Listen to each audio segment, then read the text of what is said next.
Welcome to English 4 Unit 2. We will continue our conversation about British literature by looking at a very exciting time, the Renaissance, and at its most famous writer, the man, the voice, the bard, William Shakespeare. The essential question and big idea for this unit will help you focus on what you should take away from the readings and assignments. In fact, you will probably begin answering the essential question during this introduction.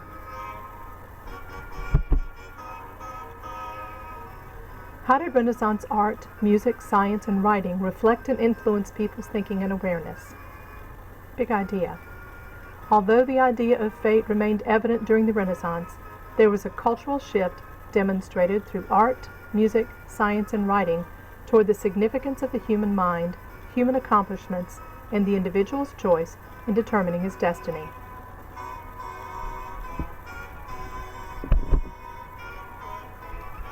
At the end of this introductory screencast, you will take a quiz that tests your understanding of new information, such as the definition of Renaissance, how Renaissance art, music, literature, religion, and science differed from that of the Middle Ages, who the English Renaissance monarchs were and how they affected literature of the time, the structure of the Globe Theatre, what Shakespeare contributed to literature, and what Shakespeare contributed to the English language.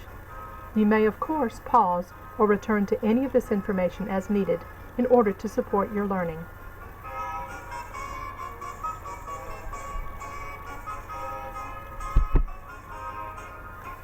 This introduction will help you understand the Renaissance and the many facets of it that affected text written during this time. Renaissance refers to a cultural rebirth that occurred in Europe from roughly the 14th through the middle of the 17th centuries. The word Renaissance means rebirth or reawakening.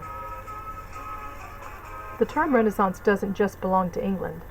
In fact, the English Renaissance happened much later than that in Italy for many reasons, including the Wars of the Roses, York's versus Lancashire's, and the 100 Years' War, England versus France. In brief, they were too busy hating to innovate.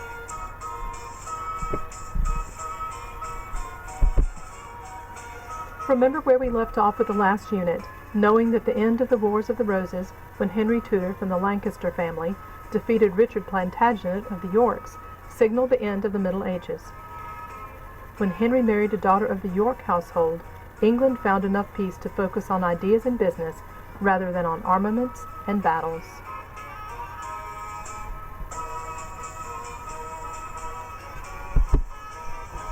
Increased trade in Europe spelled prosperity for everyone.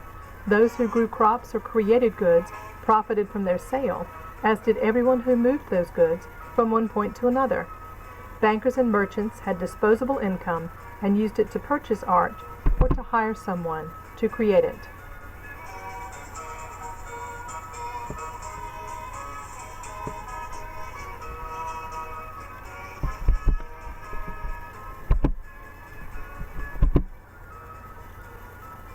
Successful trade and more balance between supply and demand for food left visual artists with the energy to share techniques and ideas, and art evolved.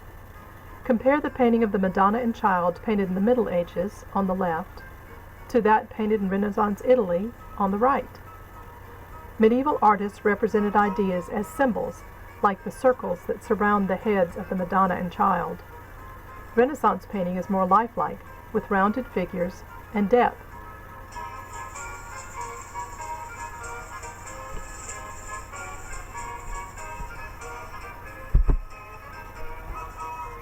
Renaissance art employed new techniques in creating new styles.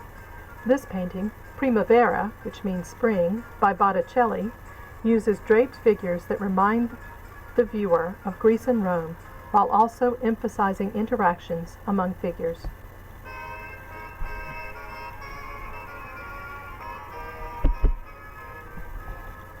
This painting, The School of Athens by Raphael, reflects the new use of perspective in painting. Notice that the viewer feels further away from some figures than from others.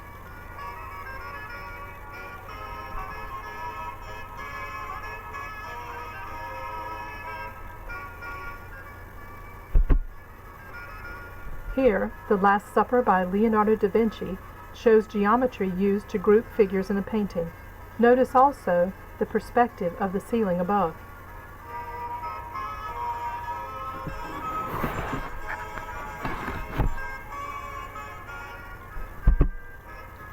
One of the simplest yet most significant changes in Renaissance art was use of light and shadow.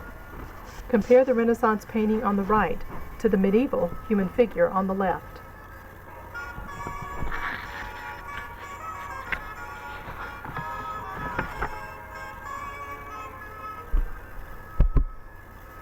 The painters represented here were Italian. As their ideas spread as a result of travel and trade, a northern Renaissance started developing its own characteristics.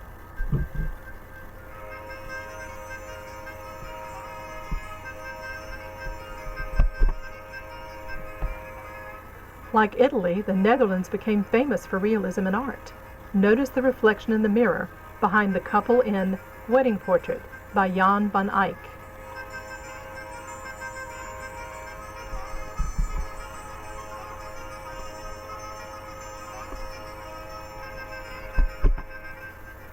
French Renaissance ideas were evident in architecture, producing castles like these at Chambord and Chenonceau.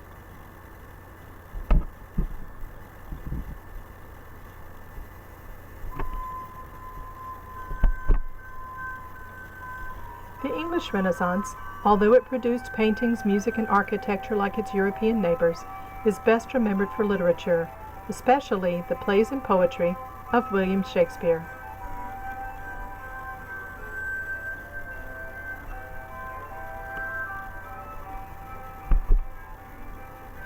In Shakespeare's time, every educated person was expected to be trained in music. While some music was designed for worship, a holdover from the Middle Ages courtly love spurred the composition of some music to commemorate love. It is said that Henry VIII wrote Greensleeves for his future wife, Anne Boleyn. Today you may hear that tune in a Christmas carol, What Child Is This? Vocal music was important, but it was often accompanied by an instrument like the lute, the flute, or the harpsichord. When time permits, you might click on an image to hear examples of Renaissance music.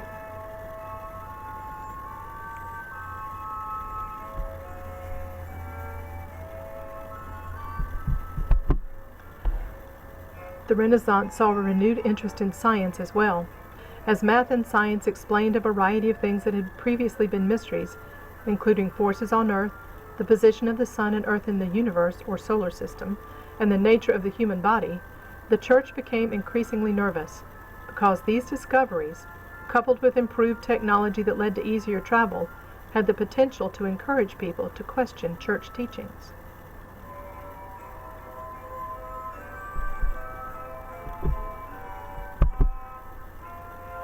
Astronomy benefited from a new openness in thinking all across Europe during the Renaissance. In 1543, Copernicus used math to propose that the sun was the center of the universe. In the late 1500s, Tycho Brahe set up an observatory, and Johannes Kepler showed that the planets moved in oval orbits.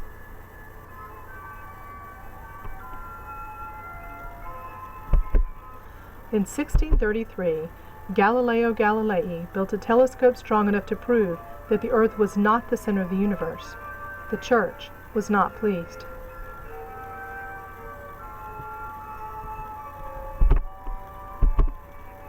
And Newton's laws were on the horizon.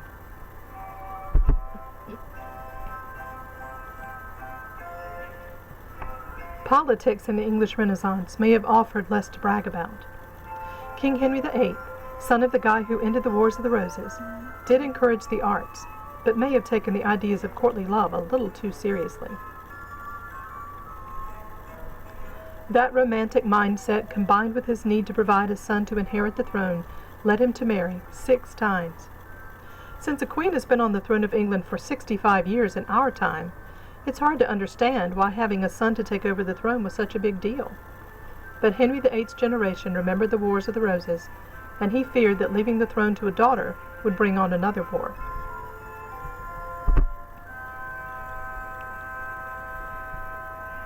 Henry had married relatively young, but then as now, the Catholic Church did not support divorce. It was Henry's wish to get rid of his first wife, who seemed only able to give him a daughter in Mary Tudor, that brought about England's separation from the Catholic Church and Henry's creation of the Anglican Church, or Church of England. Henry's second wife, gave him another daughter, the future Elizabeth I, and his third wife finally gave him the sought-after son, Edward.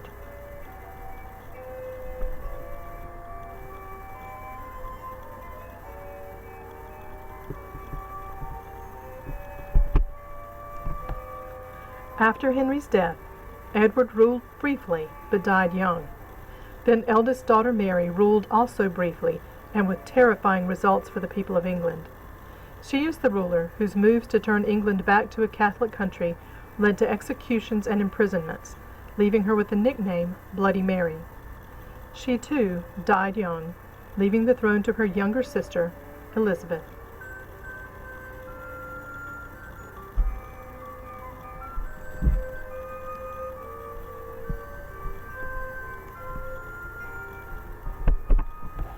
Elizabeth was much like her father, intelligent, artistic, well-traveled, athletic, and a strong horsewoman. In her reign, the theater became a popular art form and pastime for people from all social classes.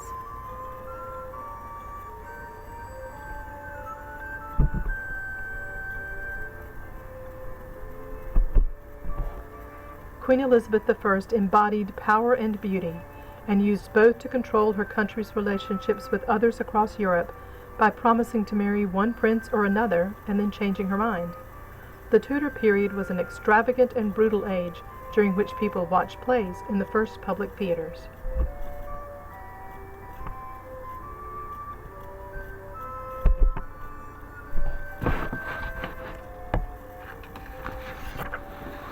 In spite of constant pressure to produce an heir to the throne, to avoid a renewed War of the Roses or something like it, Elizabeth never married. As a result, she was the last of the Tudor rulers.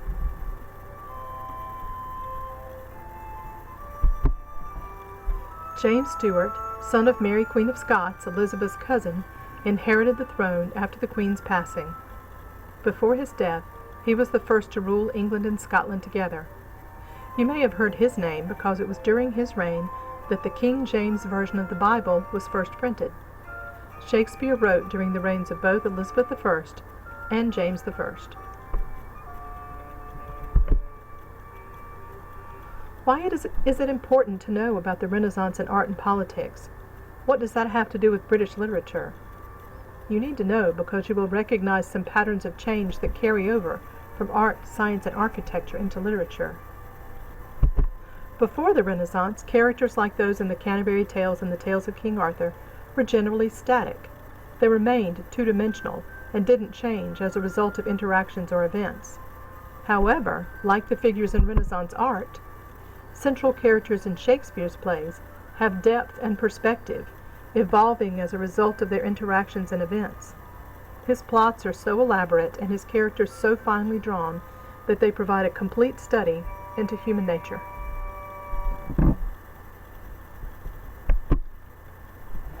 Before the Renaissance, writers told stories designed to inspire, to shape behavior, or to amuse.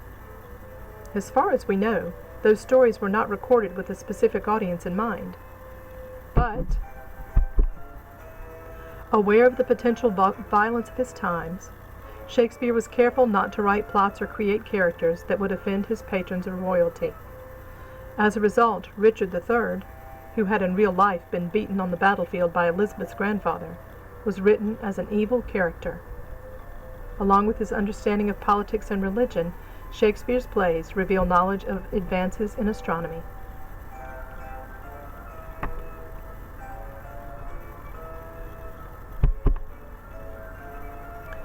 The Bard was born in Stratford-upon-Avon, England, on April 23, 1564. His parents were John, a glovemaker and a local politician, and Mary, the daughter of a wealthy landowner. Shakespeare, who had 7 brothers and sisters, married Anne Hathaway in November 1582. The couple had 3 children, Susanna, born in May 1583, and twins, Hamnet and Judith, christened on February 2, 1585. Between 1585 and 1592, Shakespeare's written history disappears, although we know that sometime in that period he moved to London and began working in the theater.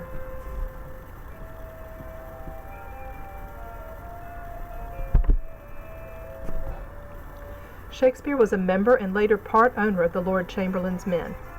Theaters in London closed from 1593 to 94 due to a resurgence of the Black Plague. But after the accession of James I in 1603, the company was granted permission to change its name to the King's Men. There were other theaters in London, but Shakespeare's theater was the Globe.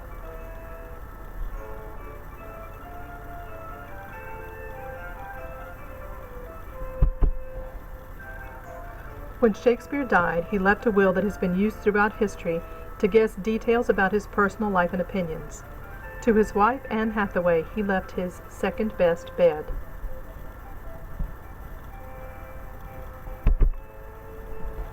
We do know that much of Shakespeare's life evolved around the theater. Throughout the Middle Ages, plays had been performed by workers in towns and were basically religious, often retelling stories from the Bible. Elizabethan writers introduced theater audiences to horror, the supernatural and gore, like that we would see in modern films today.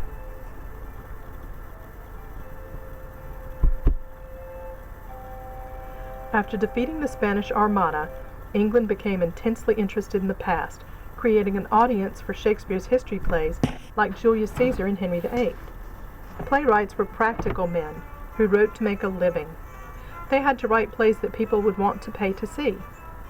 Since much of the audience couldn't read, viewers could count on physical humor, dirty jokes, and violence being part of the production. Once a playwright sold his manuscript, he had no personal rights to it, because there was no copyright law in those days. But then as now, plays were written to be acted, not read.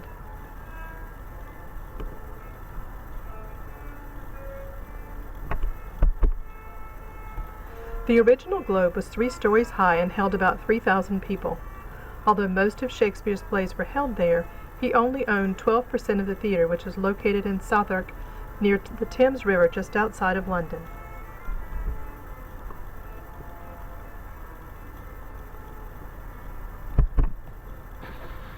In Shakespeare's time, public theaters were round, square, or octagonal wooden structures that consisted of an unroofed courtyard, roofed galleries, a platform stage, a tiring house, a curtained discovery space, a hut, and a trap door.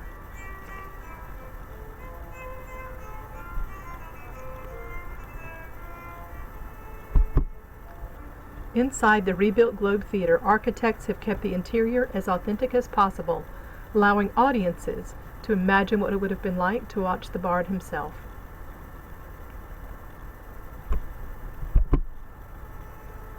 Going to the theater in Shakespeare's time was an important social event. Think of it as Disney World. Poor people could get into plays for little money, but they had to stand. They were known as groundlings. It would be very difficult to see unless you were right next to the stage, and if it rained during the play, you were simply out of luck with no roof over your head. Plays often lasted 4 to 6 hours, and the groundlings would stand the whole time, rain or shine. The middle to upper class people could afford to sit on the second level that wrapped around both sides of the stage. Only the upper class could afford seats on the third level, and for extra money they could even get a padded seat. The most expensive seats were on the stage itself, where everyone could admire your clothing.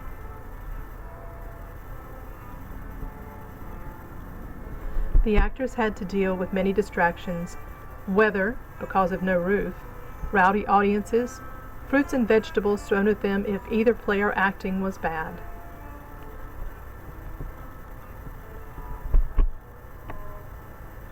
Shakespeare and other playwrights used the simple structures to transmit complex stories. The tiring house, or a tiring house, was the area behind the stage where costumes and props were stored and where actors dressed to prepare themselves before their performances. The most expensive, valuable items owned by acting companies were their costumes. A trap door would lead to the area under the stage, known sometimes as Hell or the Underworld at the New Globe. Ghosts often came up through the trap door in the stage floor, and angels were lowered on ropes through the trap door in the ceiling. The Elizabethan theater also used a variety of sound effects.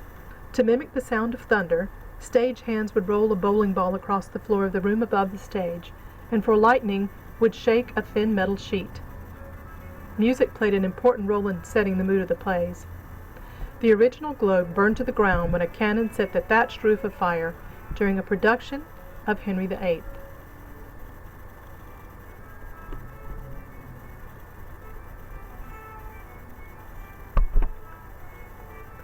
Costumes had two functions on the Elizabethan stage. First, they created a spectacular visual effect, since many of the clothes actors wore on stage were made of fine materials like silk, velvet, and taffeta. The second function of costumes was to help the audience identify the characters. A clown, a nurse, a shepherd, or a king would be instantly recognizable.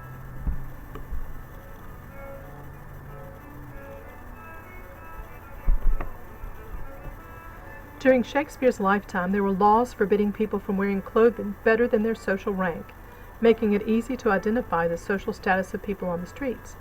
So, if an actor who played a king wore his costume outside the playhouse, he could be prosecuted.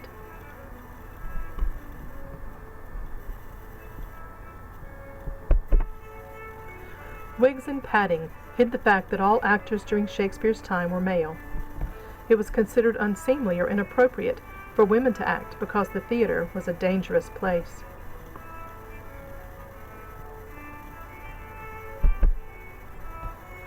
In addition to being the most inventive, Shakespeare was perhaps the most prolific writer of his age.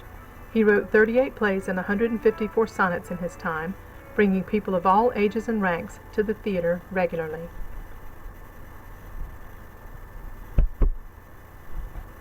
Shakespeare's plays were printed and bound together in large volumes called folios.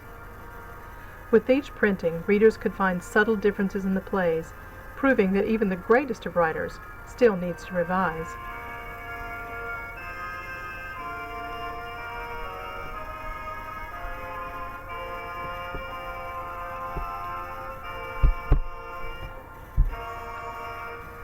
When reading the plays aloud, don't pause at the end of a line unless punctuation calls for it. Read each play like prose. Remember that Shakespeare's audience was experiencing the performance of his plays as you might experience a favorite movie. Like lovers of that movie, some of his viewers would know the lines by heart. Many of the plays have many references to people, places, events, myths, etc. that Shakespeare's audience would know, but that you might not be familiar with.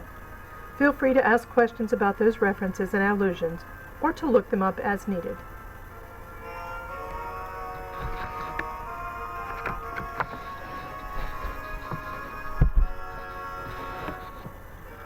Shakespearean sonnets all have the same rhyme scheme, A-B, A-B, C-D, C-D, E-F, E-F, G-G, and all are written in iambic pentameter. When time permits, listen to the sonnet hyperlinked to this graphic and see if you can hear the rhyme scheme and iambic pentameter.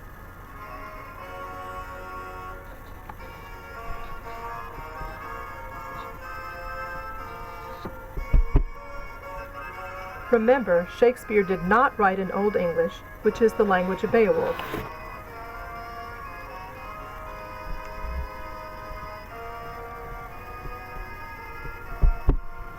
Neither did he write in Middle English, which is the language of Chaucer.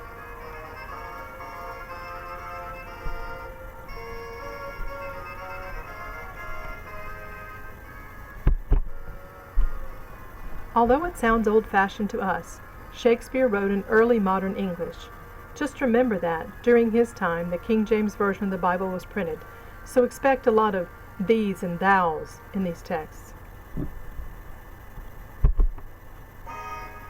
Shakespeare coined or made up over 300 words that we still use today, including dwindle, critical, majestic, bedroom, gloomy, swagger, unreal, dawn, and lovely. Where would our language be without them?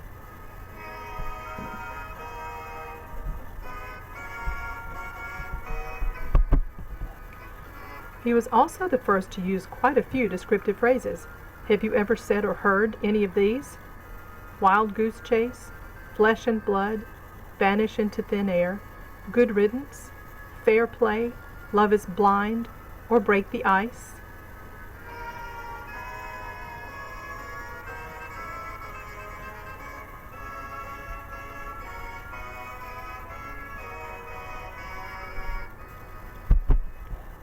Shakespeare's use of language impacts us all.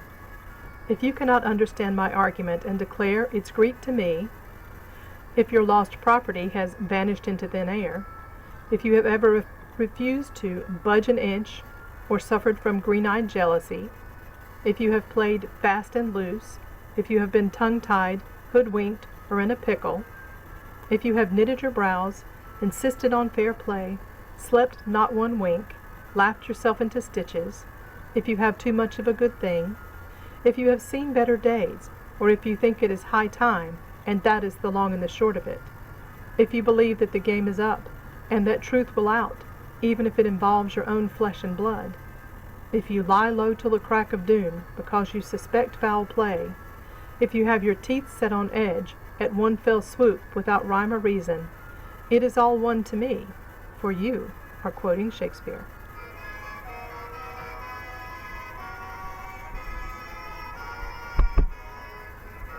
Shakespeare died on April 23, 1616, at the age of 52. But the influence of his plays and poems will go on forever.